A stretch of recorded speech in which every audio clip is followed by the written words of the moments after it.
লাইলাতুল কদরের রাতে যদি আপনি এভাবে ইবাদত করতে পারেন তাহলে ৮৩ বছর ৪ মাসের সওয়াব পাবে।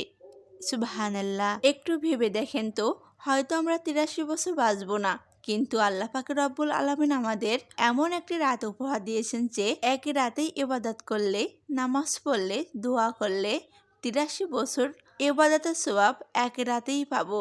সুবহানাল্লাহ। সহিহ বুখারী ও মুসলিম শরীফে একটি হাদিসে এসেছে যে রাসূল সাল্লাল্লাহু আলাইহি সাল্লাম বলেছেন, যে ব্যক্তি লাইলাতুল কদরের রাতে সওয়াবের আশায়, গুনাহ মাফের আশায় ইবাদত করবে, আল্লাহ পাক রব্বুল আলামিন তার সমস্ত পিছনের গুনাহ মাফ করে দেবেন।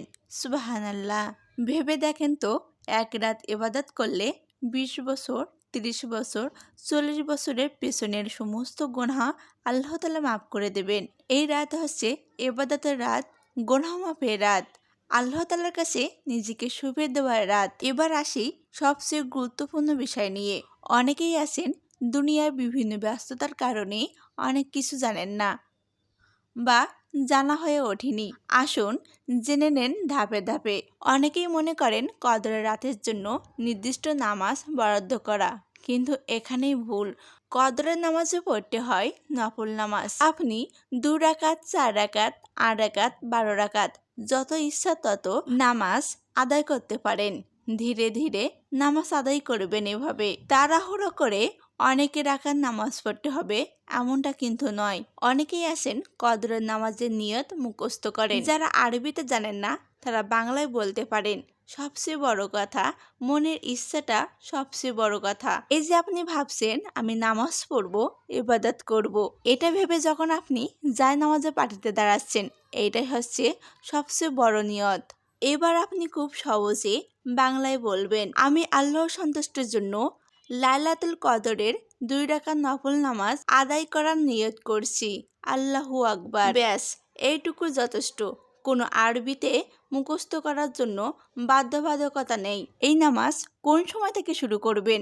এশার নামাজ পড়ে তারাবির নামাজ শেষ করে তারপর থেকে শুরু করবেন। কিন্তু এই নামাজ পড়ার উত্তম সময় হচ্ছে রাতের শেষ তৃতীয়াংশে। আল্লাহ পাক রব্বুল আলামিন শেষ তৃতীয়াংশে প্রথম আসমানে আসেন এবং বলেন, কে আসো ক্ষমা প্রার্থী, আমি তাকে ক্ষমা করব। কে আসো রিজিক প্রার্থী, আমি তাকে রিজিক দান করব। তাই আপনারা চেষ্টা করবেন শেষ তৃতীয়াংশে একটু সময় হাতে নিয়ে ওই সময় নামাজ পড়ার।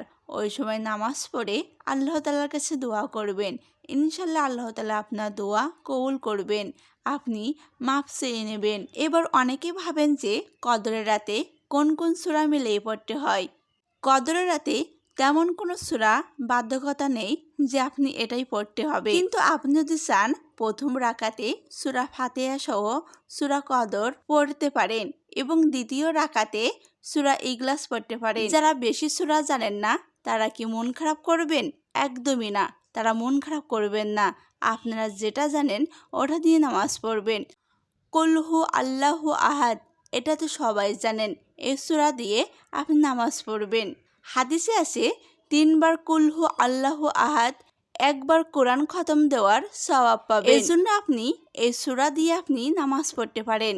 এতে নামাজের কোনো ক্ষতি হবে না ইনশাল্লাহ, বরং আরও অনেক সওয়াব পাবেন। নামাজের মাঝে এবং নামাজের পরে কি করবেন? যখন আপনি সিজদায় যাবেন তখন একটু বেশি সময় ধরে সিজদায় থাকবেন এবং মনে মনে দোয়া করবেন। এবং সালাম ফেরানোর পরে যে কাজটি আপনি করবেন, উম্মুল মুমিনিন হযরত আয়েশা রাদিয়াল্লাহু রাসূল সাল্লাল্লাহু আলাইহি সাল্লামকে জিজ্ঞাসা করলেন, ইয়া রাসূলুল্লাহ, আমি যদি লাইলাতুল কদর পাই তাহলে আমি কোন দোয়া পাঠ করব? তখন নবীজি অতি ছোট্ট একটি দোয়া বলেছিলেন, কিন্তু দোয়াটি অনেক শক্তিশালী দোয়া। আল্লাহুম্মা ইন্নাকা আফুউন তুহিব্বুল আফওয়া ফা'ফু আন্নি। এর অর্থ হলো, হে আল্লাহ, আপনি ক্ষমাশীল, ক্ষমা করতে পছন্দ করেন, আমাকে ক্ষমা করে দিন। বারবার এই দোয়াটি পাঠ করবেন এবং হাত তুলে মোনাজাত করবেন। সমস্ত গুনাহ আল্লাহর কাছে স্বীকার করবেন এবং আপনি মাফ চেয়ে নেবেন। আপনার সমস্ত ভুল স্বীকার করে আল্লাহ তাআলার কাছে শিশুর মতন কাঁদতে থাকবেন। ইনশাল্লাহ আল্লাহ তাআলা আপনাকে ক্ষমা করে দেবেন ইনশাল্লাহ।